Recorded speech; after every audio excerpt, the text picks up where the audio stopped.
Setiap manusia akan mati, tapi tidak semua bisa tenang di dalam kubur. Di desa Sukasari, ada seorang perempuan yang sebelum ajal menjemput berwasiat aneh. "Jangan kubur aku, kalau kau kubur, aku akan kembali. Kalian sudah janji, kenapa kalian langgar?"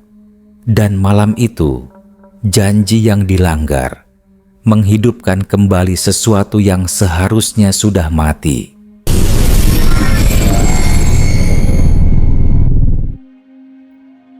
Desa Sukasari terletak di pinggiran hutan karet yang lebat, jauh dari kota, dikelilingi kabut tebal setiap malam.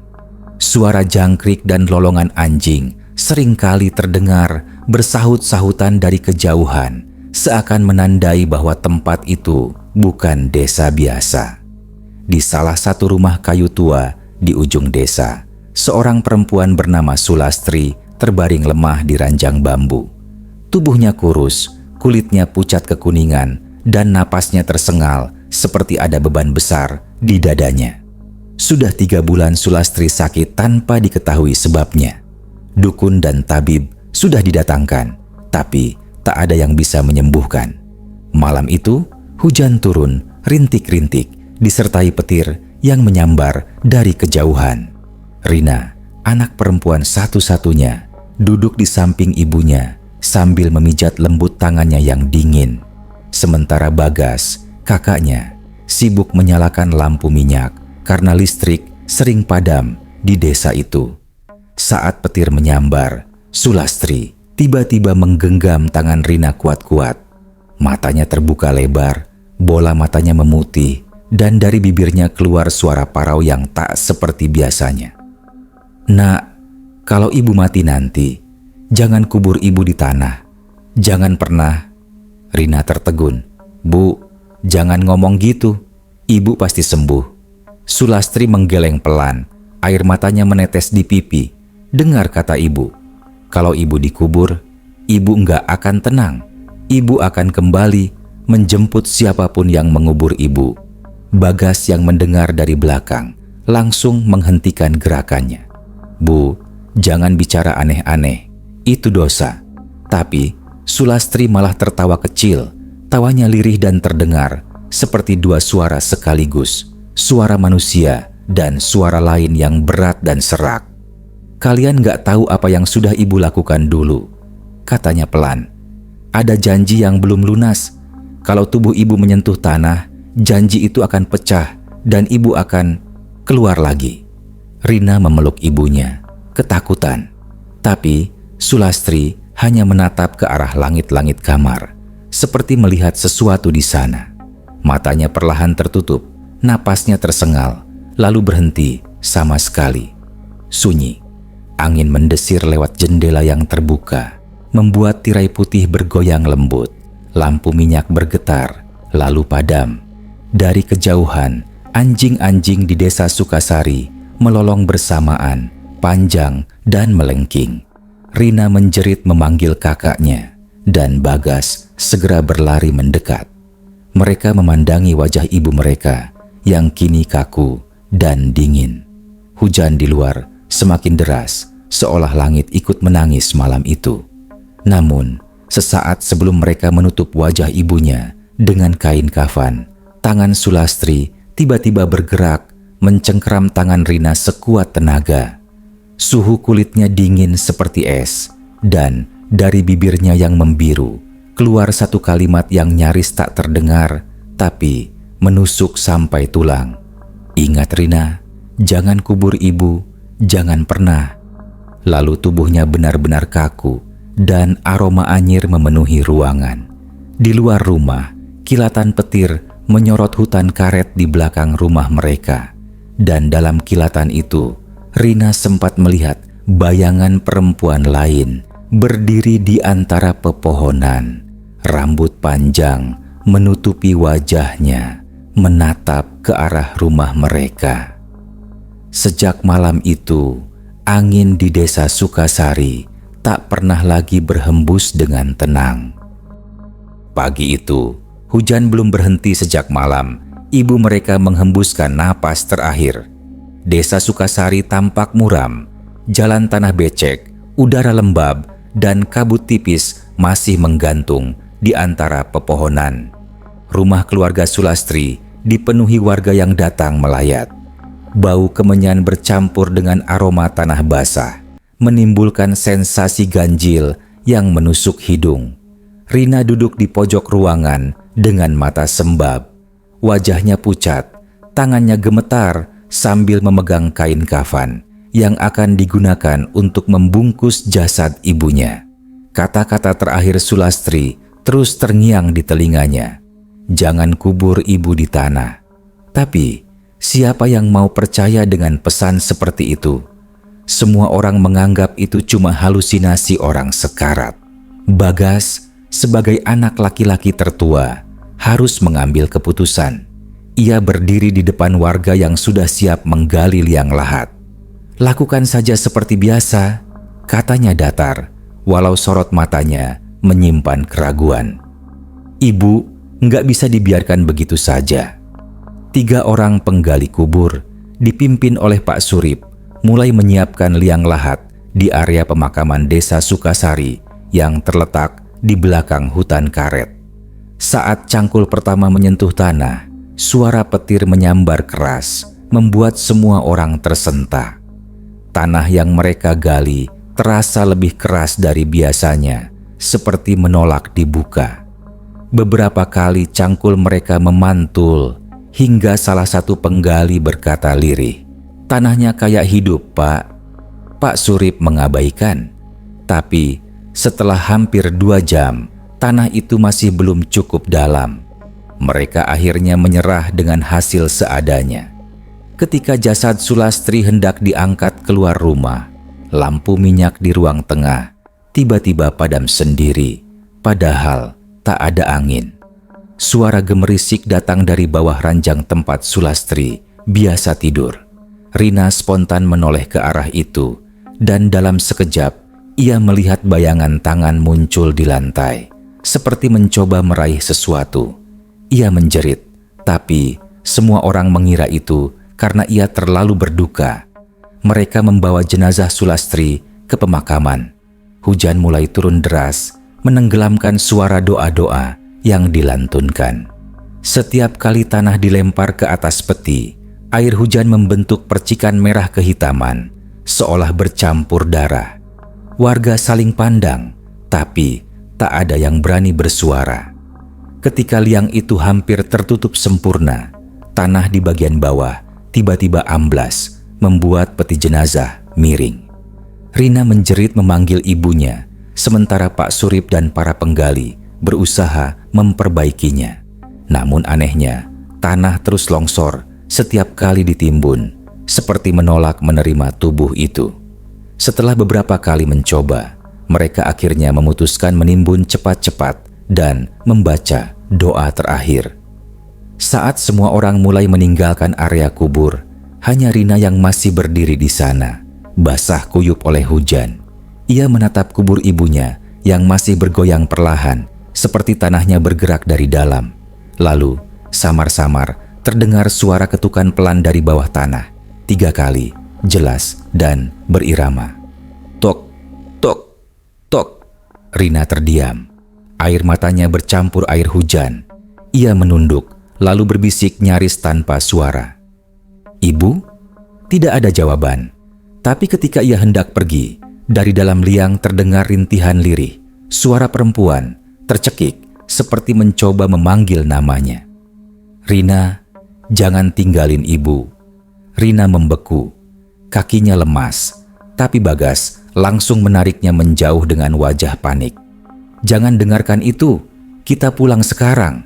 Sepanjang perjalanan pulang, hujan makin deras, tapi anehnya hanya di sekitar area kuburan, kabut putih tebal menggantung tak mau pergi.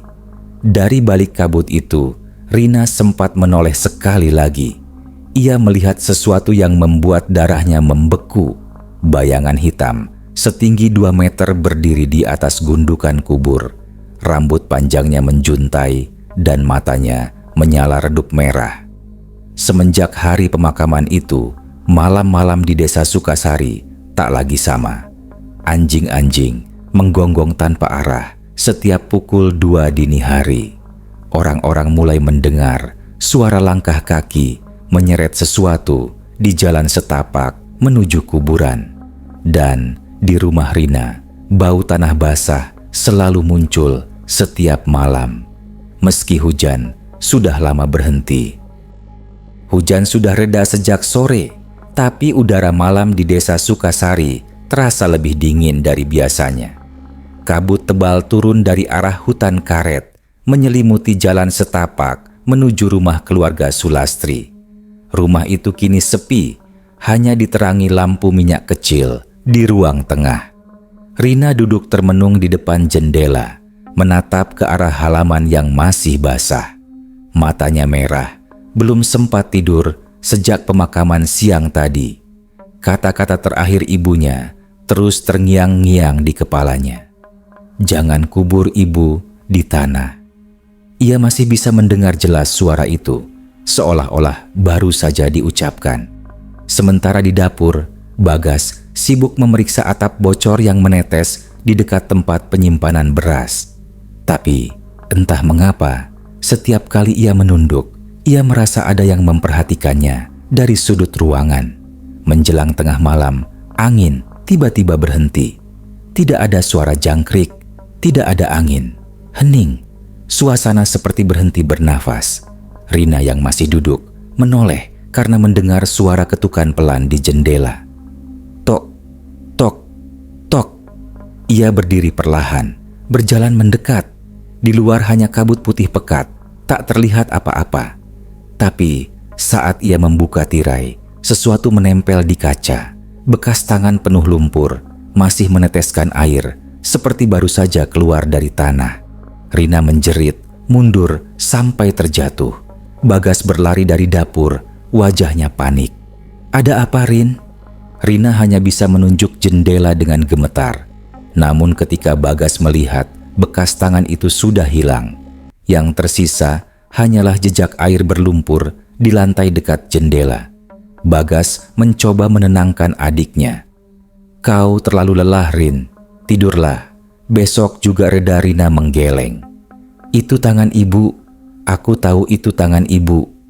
Bagas tak menjawab. Ia hanya menatap foto lama keluarga mereka di dinding. Foto waktu ibunya masih sehat, tersenyum dengan mata yang sama. Mata yang kini terbayang menatap dari dalam tanah. Pukul 2 dini hari, Rina terbangun karena mendengar suara langkah kaki dari dapur. Suara itu pelan, menyeret, seperti kaki tanpa tenaga yang menapak di lantai basah. Ia mengira Bagas masih bangun, tapi suara langkah itu berhenti di depan kamarnya. Tok, tok, tok. Seseorang mengetuk pintu. Iya, Mas Bagas, katanya dengan suara gemetar. Tidak ada jawaban. Ia mendekat perlahan, menempelkan telinga ke pintu. Dari balik kayu, terdengar suara napas berat, lalu suara perempuan berbisik pelan, serak dan penuh lumpur. Rina, bukain pintunya. Ibu kedinginan. Rina langsung menjauh, tubuhnya gemetar hebat. Ia menutup mulutnya agar tak menjerit. Dari bawah celah pintu, ia melihat air berwarna coklat kehitaman mulai merembes masuk, menyebar ke lantai kamarnya. Bau tanah basah bercampur amis menyengat. Rina memeluk lutut, menangis tanpa suara. Di luar kamar, terdengar suara langkah kembali menjauh, menyeret sesuatu berat di lantai kayu, lalu hilang di arah belakang rumah. Pagi menjelang. Ketika Bagas bangun, ia menemukan jejak lumpur panjang dari dapur menuju kamar Rina, lalu berakhir di dekat pintu belakang rumah yang terbuka setengah. Tanah di luar becek, dan di antara genangan air itu ada potongan kain putih yang sangat mirip kain kafan. Bagas pucat. Ia mengambil kain itu dengan tangan gemetar dan menyadari baunya identik dengan bau tubuh ibunya saat terakhir kali dimandikan. Ia segera memanggil Rina yang tampak ketakutan. Mas, ibu datang semalam, bisik Rina tanpa menatap kakaknya. Dia minta dibuka pintu, katanya dingin dan gelap. Bagas menelan ludah, menatap halaman belakang. Hutan karet di kejauhan tampak lebih gelap dari biasanya. Di antara kabut, seolah ada siluet perempuan berambut panjang berdiri diam, menatap ke arah rumah mereka. Sejak hari itu, setiap malam bau tanah basah selalu muncul di rumah itu, tepat pukul 2 dini hari. Kadang terdengar suara rintihan pelan dari belakang rumah. Dan pada malam ketiga, setelah pemakaman, warga Sukasari mulai diganggu juga. Ayam mati tanpa sebab, genteng rumah bergetar sendiri, dan beberapa orang mengaku melihat perempuan berlumur lumpur berjalan pelan di jalan setapak menuju kuburan. Semua itu baru permulaan. Karena sesuatu yang dikubur di tanah desa Sukasari sedang berusaha keluar. 3 hari setelah pemakaman Sulastri, suasana di desa Sukasari berubah. Udara yang biasanya lembab kini terasa berat dan pengap. Angin yang bertiup dari arah hutan karet membawa bau anyir seperti darah dan tanah busuk. Warga desa mulai gelisah. Ayam mati tanpa sebab, bayi menangis terus-menerus tiap malam, dan beberapa orang mengaku melihat bayangan perempuan berjalan di antara pepohonan sebelum fajar. Rumah keluarga Sulastri menjadi pusat ketakutan itu. Setiap malam, Rina dan Bagas mendengar suara langkah pelan di halaman belakang, seperti seseorang menginjak tanah becek. Kadang terdengar pula suara ketukan di dinding, disusul bisikan lirih dari luar jendela. "Rina, aku kedinginan di bawah sini." Malam demi malam, Rina semakin tak sanggup tidur.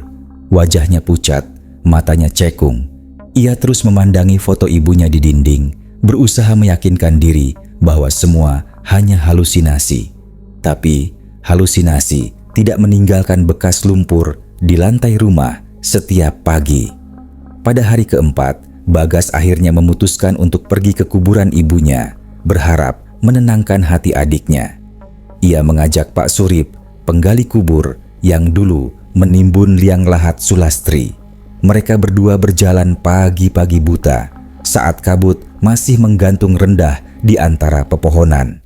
Namun, saat mereka tiba di pemakaman, kubur Sulastri tampak berbeda.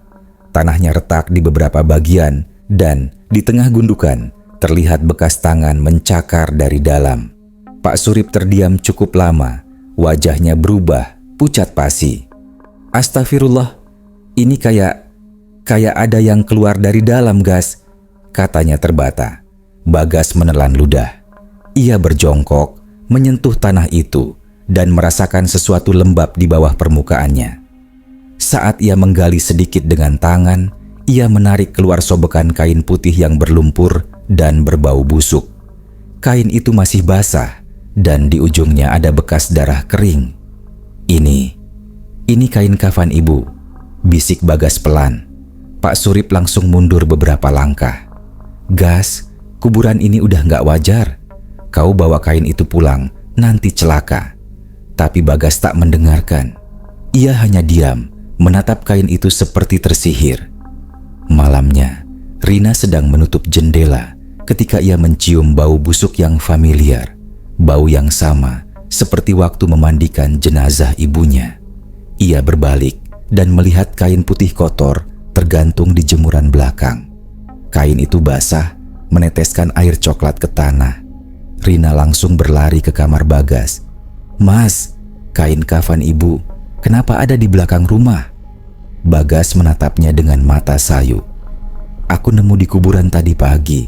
Aku pikir mungkin itu cuma sobekan, gak ada salahnya aku bawa."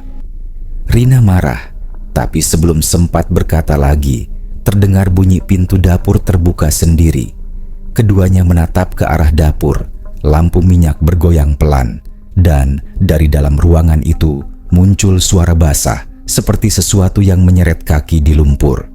"Rina, Bagas." Suara itu lirih tapi jelas. Suara yang mereka kenal betul. Suara ibu mereka. Keduanya terpaku.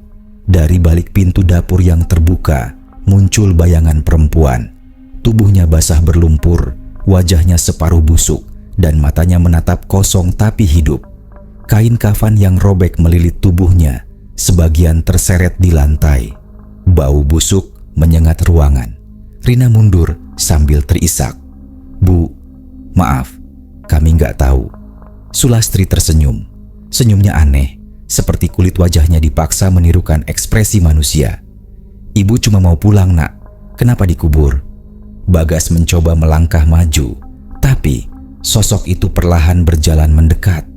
Suara lumpur menetes dari tubuhnya ke lantai kayu, meninggalkan bekas jejak hitam. Lalu ia berhenti tepat di depan mereka berdua. "Sekarang ibu dingin.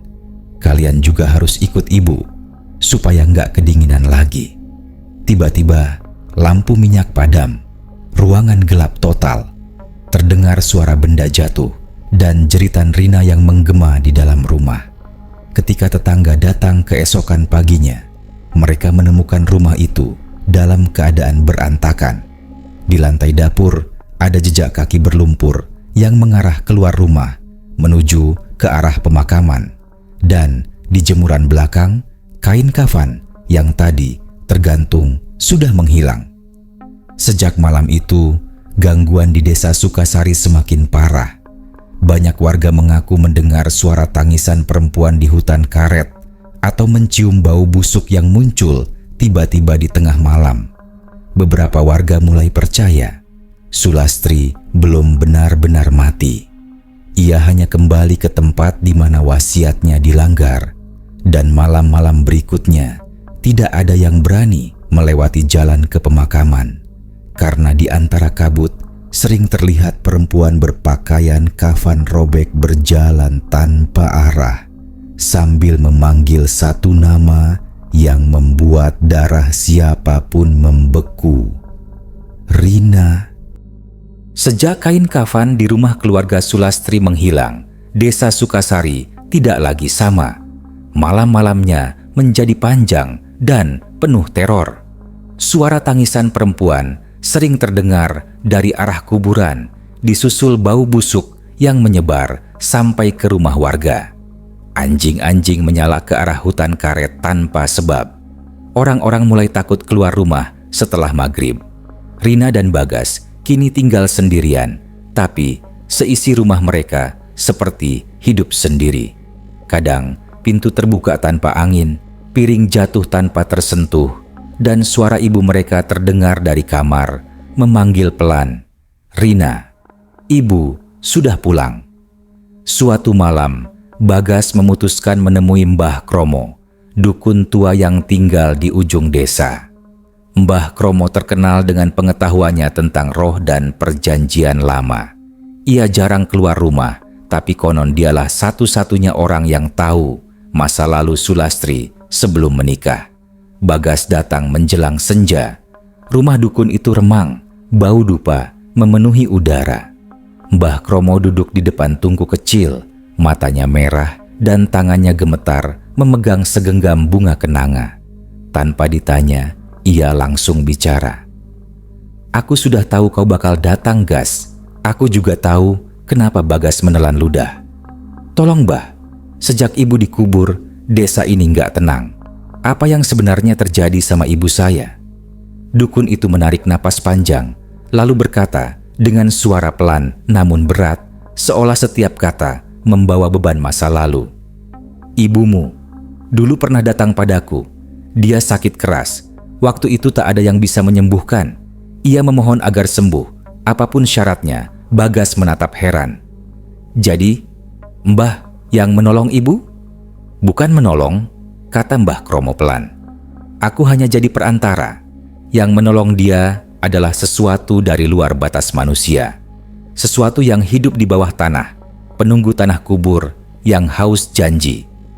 Darah Bagas terasa berhenti mengalir. "Syaratnya cuma satu," lanjut Mbah Kromo. "Selama hidupnya, Sulastri tak boleh menyentuh tanah kubur. Dan setelah mati, jasadnya tak boleh ditanam di bumi. Kalau janji itu dilanggar, roh yang memberi kesembuhan akan mengambil tubuhnya kembali. Ia akan hidup di antara dua alam, setengah manusia, setengah roh. Tak tenang selamanya, Bagas terdiam lama. Kini ia mengerti kenapa ibunya begitu takut dikubur. "Mbah, kalau gitu masih bisa diselamatkan?" Mbah Kromo menggeleng pelan. "Tidak semudah itu. Arwah ibumu sudah menjejak di dunia orang mati, tapi tubuhnya masih menolak. Kalian mengubur sesuatu yang seharusnya tidak dikubur." Tiba-tiba, dari luar rumah dukun, angin berhembus kencang. Tirai bambu bergoyang dan lampu minyak berkelip-kelip. Suara perempuan tertawa lirih terdengar dari luar jendela. "Lebih, hehehe, kalian membicarakan ibu ya?" Bagas langsung menoleh ke arah suara itu, tapi yang terlihat hanya kabut. Namun Mbah Kromo pucat seketika, matanya melebar. "Lebih besar dari gas, dia sudah tahu kita bicara. Kau harus cepat pulang, jangan biarkan adikmu sendirian." Bagas langsung berlari menembus kabut, napasnya memburu. Di tengah jalan, ia mendengar langkah di belakangnya. Crot, crot, crot, seperti kaki berlumpur yang menyeret diri di tanah. Ia tidak berani menoleh, tapi suara itu makin dekat, diikuti bisikan dingin tepat di belakang telinganya. "Bagas, kenapa kau bongkar rahasia ibu?" Ia menjerit dan berlari lebih cepat. Tapi ketika sampai di rumah, pintu rumahnya terbuka lebar. Dari dalam, samar-samar terdengar suara Rina menangis. Ia berlari masuk dan mendapati adiknya duduk di lantai, memandangi sesuatu di depannya. Di tengah ruangan, ada kain kafan basah yang kini terbentang di lantai. Di atasnya, bercak lumpur masih menetes, dan dari kain itu perlahan muncul bekas tapak kaki satu persatu, seolah seseorang sedang berjalan di atasnya, tapi tak ada wujudnya. Rina menatap kakaknya dengan wajah ketakutan luar biasa. "Mas, dia datang lagi, tapi sekarang aku nggak bisa lihat wajahnya, hanya baunya dan suaranya." Lalu dari arah dapur terdengar bunyi piring jatuh keras. Bau busuk tiba-tiba memenuhi rumah. Bagas menoleh dan melihat bayangan ibunya berdiri di pojok ruangan, menatap mereka berdua dengan mata hitam pekat tanpa bola mata. Wajahnya mulai membusuk, kulitnya terkelupas seperti kain yang terbakar. "Kalian sudah janji sama ibu, tapi kalian langgar." Rina menjerit dan semua lampu minyak padam serentak. Dalam gelap, suara langkah berat dan seret mendekat perlahan. Suara itu berhenti tepat di depan mereka. Lalu terdengar bisikan dingin. "Sekarang, kalian ikut ibu, biar tenang di bawah tanah." Suara itu berubah jadi tawa panjang yang menggema di seluruh rumah. Warga yang mendengar dari luar hanya melihat asap hitam keluar dari atap rumah Bagas, disertai bau menyengat dan suara tangisan yang mengguncang malam itu. Setelah malam itu, rumah keluarga Sulastri kosong. Tak ada yang tahu kemana Rina dan Bagas pergi. Tapi setiap kali malam Jumat tiba, warga desa Sukasari bersumpah masih sering melihat dua bayangan berdiri di depan rumah itu. Satu perempuan muda dan satu laki-laki.